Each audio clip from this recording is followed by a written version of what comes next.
বন্ধুরা, রাধা পুতুল পরিবারে তোমাদের সবাইকে স্বাগতম। এটা হলো রাধার বাড়ি। আর চলো দেখে নেওয়া যাক আজকের পর্বে তোমাদের জন্য কি রয়েছে। আরে রাধা, আর কতক্ষণ চায়ের জন্য অপেক্ষা করতে হবে? সেই কখন থেকে বলছি আমাকে এক কাপ চা দাও। সকাল সকাল উঠে শুধু পেপার পড়েই চলেছি। কি গো, আমাকে চা দেওয়ার প্রতি তোমার কোনো মন নেই নাকি গো? এক কাপ চা দাও না, তা না হলে কিন্তু আমি বাইরে চলে যাচ্ছি। চা দাও করে আমার মাথা খাচ্ছ। এদিকে যে সকাল সকাল এক গাদা মাছ নিয়ে এসেছো, সে কথা কি তোমার খেয়াল আছে? ঘরে আমি একে একে দেখো না মাছগুলো কাটতে গিয়ে কি পরিমাণে হিমশিম খাচ্ছি, আর ওইদিকে তোমার বোনেরা তো বেশ মাস্তিতেই আছে। কই, আমাকে তো একটু হেল্প করছে না।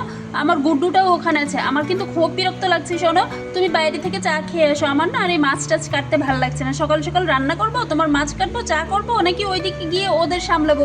কি করবো বলো দেখিনি। ওরে বাবা, গিন্নি আমার খুব রেগে গেছে। আচ্ছা আচ্ছা বাবা, তোমাকে আমার জন্য চা করতে হবে না। তুমি যে কাজ করছো সেই কাজই করো। আমি না হয় বাইরে গিয়ে চা খেয়ে আসবো। বাবা রে। হ্যাঁ, যাও যাও, তাই করো। বইয়ের কষ্ট তো একদম বুঝবে না। যাও যাও, বাইরে গিয়েই চা খেয়ে আসো। এ মা, এদিকে তো তুলি, গুড্ডু আর বুবলি নতুন পিয়ানো পেয়ে খুব খুশি। চলো দেখি পিয়ানো নিয়ে এখানে কি হচ্ছে। জানিস গুড্ডু, আজ না আমি খুব খুশি। এই পিয়ানোটা না আমার অনেক স্বপ্ন ছিল। দাদা কতদিন পর আমার এই স্বপ্নটা পূরণ করেছে। কিন্তু কি করি বলতে, এটা তো আমি বাজাতেই পারছি না। আর দাদাও এখানে আসছে না। দাদা কি সুন্দর করে পিয়ানো বাজায়। ও দাদা, কই তুমি একটু এদিকে আসো না, আমাকে শিখিয়ে দাও কিভাবে বাজাবো। এই পিয়ানোটা তো আমি বাজাবো। এটা দেখতে খুব সুন্দর, বাজাতেও নিশ্চয়ই অনেক সুন্দর। ও পুপি পুপি, পিয়ানোটা আমি বাজাই। আরে গুড্ডু, কি বলছিস তুই? তুই কি কখনো পিয়ানো বাজিয়েছিস নাকি যে তুই এটা বাজাবি? তোর কথা শুনে না আমার খুব হাসি পেয়ে গেল।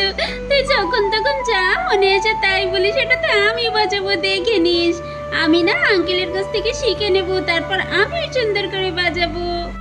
না, এটা আমি বাজাবো, আমি কাউকে দেব না। তুমি কেন আমার এটা নিতে চাও? তুমি দুষ্টু বাচ্চা। মা, দেখো না, আমাকে পিয়ানো বাজাতে দিচ্ছে না। আরে আরে গুড্ডু বলবি, তোরা কেন মারামারি করছিস? এই জন্যই কিন্তু আমি খুব রেগে যাই। বলছি এটা আমার জন্য এনেছি, আর তোরাই তোদের মতো করে মারামারি করছিস, ঝগড়া করছিস কেন রে? আগে আমি শিখে নেই, তারপরে তোদের শিখিয়ে দেবো। এরপরে না হয় তোরাও বাজাবি। আগে আমাকে শিখতে তো দে। দাঁড়া দাঁড়া, আমি দাদা ভাইকে এক্ষুনি ডেকে নিচ্ছি। আরে এই, তোরা ওখানে হট্টগোল করছিস কেন? কি হয়েছে? পিয়ানোটা বাজাতে পারছিস না নাকি? তা তোর দাদাকে ডেকে নিলে তো পারিস। তুলি, কেন ওখানে মিটিমিটি ওদের সাথে ঝগড়া গ্যাঞ্জাম করছিস? আর হ্যাঁ, তুমি কই গো? ওদেরকে একটু পিয়ানো বাজানোটা শিখিয়ে দিলেই তো পারো। সেই কখন থেকে ওরা হট্টগোল পাকিয়ে যাচ্ছে। আরে হ্যাঁ হ্যাঁ রাধা, আমি তো একদমই ভুলে গিয়েছিলাম পিয়ানোটার কথা। সেই এনে তো দিয়েছি, আমি তো খুব সুন্দর বাজাতে পারি। আচ্ছা যাই, তুমি তো চা করে দিবেই না, যাই আমি বরং ওদেরকে পিয়ানো বাজানোটা শিখিয়েছি। তুলি, দাঁড়া, আমি পত্রিকাটা রেখে আসছি। কি মজা, কি মজা, বাবা আসছে। বাবা এবার আমাকে পিয়ানো বাজানো শিখিয়ে দেবে। কি মজা, কি মজা। বাবা গুড্ডু, তুই তো দেখি আমার থেকেও বেশি খুশি হয়েছিস এই পিয়ানোটা পেয়ে। কই দাদা ভাই, তাড়াতাড়ি এসো। গুড্ডুর যে আর দেরি সইছে না, তাড়াতাড়ি এসো। হ্যাঁ রে তুলি, আমি এসে গেছি। কই দেখি, সর সর, আমাকে বসতে জায়গা দে। আর হ্যাঁ রাধা, তুমি একটু তাড়াতাড়ি রান্নাটা সারো, আমার তো খিদে পেট চোচো করছে। আর হ্যাঁ, তোমার হয়ে গেলে তুমিও এখানে আসো, দেখো আমি কত সুন্দর করে পিয়ানো বাজাবো। তোমার কি মনে আছে আমি এই পিয়ানো বাজিয়ে তোমাকে না থাক থাক, বলবো না, সবার সামনে তুমি লজ্জা পেয়ে যাবে। তুমি তো এই পিয়ানো বাজানো দেখেই আমাকে পছন্দ করেছিলে, তাই না বলো? হ্যাঁ হ্যাঁ, আমার মনে আছে, কিন্তু হয়েছে এখন আর এসব কথা বলে লাভ নেই। যাও যাও, তুমি ওদেরকে একটু শিখিয়ে দাও দেখিনি, ওরা কখন থেকে অপেক্ষা করছে। হ্যাঁ রে তুলি, খুব মনোযোগ দিয়ে দেখিস আমি কিভাবে কিভাবে বাজাই। আমি তো কিছুক্ষণ পর অফিসে চলে যাব, তারপর তো আর দেখিয়ে দিতে পারবো না। তুই ভালোভাবে দেখে নে কিন্তু, ঠিক আছে? আমি কিন্তু এসে আবার তোকে ধরবো যে তুই ঠিক মতো পারছিস কিনা। হ্যাঁ দাদা ভাই, তুমি শিখিয়ে দাও, আমি ঠিক শিখে নেবো। আর এসে আমাকে ধরে দেখো, আমি খুব সুন্দর করে বাজাতে পারবো।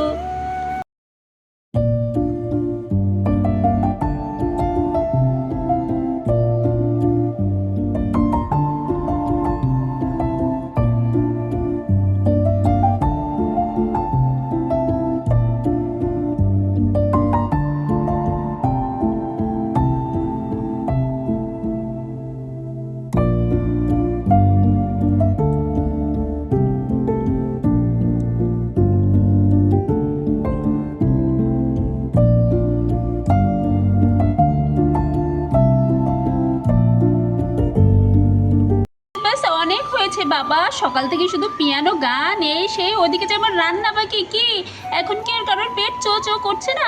যাই যাই বাবা, আমিও না একটা পাগলি, তুমি বললে রোব নিয়ে আমি সব কিছু ফেলে রেখে, রান্না বান্না ফেলে রেখে গান গাইতে চলে আসলাম। তাও ভালো, কতদিন পর একটু এন্টারটেনমেন্ট হয়ে গেল, কতদিন পর গান গেলাম, আমি তো ভেবেছিলাম ভুলেই গিয়েছি। পিয়ানো বাজানো দেখলে হবে, যাও যাও পড়তে বসো। সকাল সকাল না এসব করলে হবে না, স্কুলের সময় হয়ে যাচ্ছে। যাও যাও তাড়াতাড়ি রেডি হয়ে নাও বুবলি।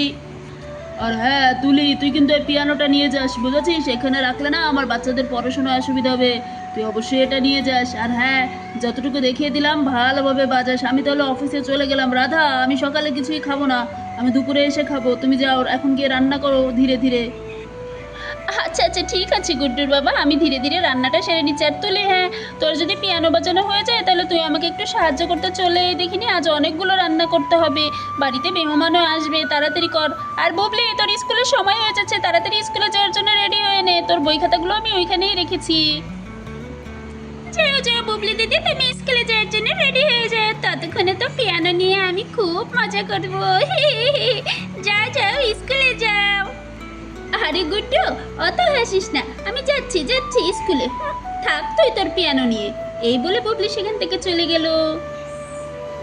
তো বন্ধুরা, আমাদের আজকের পর্বটি তোমাদের কেমন লেগেছে অবশ্যই কিন্তু লাইক করে জানিও। আর হ্যাঁ, তোমরা যারা এখনও আমার চ্যানেলটি সাবস্ক্রাইব করোনি দ্রুত সাবস্ক্রাইব করে দিও। রাধা পুতুলের আরও সুন্দর সুন্দর নতুন নতুন গল্প তোমাদের সাথে শেয়ার করব, তাই দেরি না করে সাবস্ক্রাইব করে দিয়ে আমার সাথে থাকো এবং আমাকে অনেক বেশি উৎসাহ দাও। এতক্ষণ এই ভিডিওটি দেখার জন্য তোমাদের সবাইকে অবিরাম ভালোবাসা আর দোয়া রইল। ধন্যবাদ।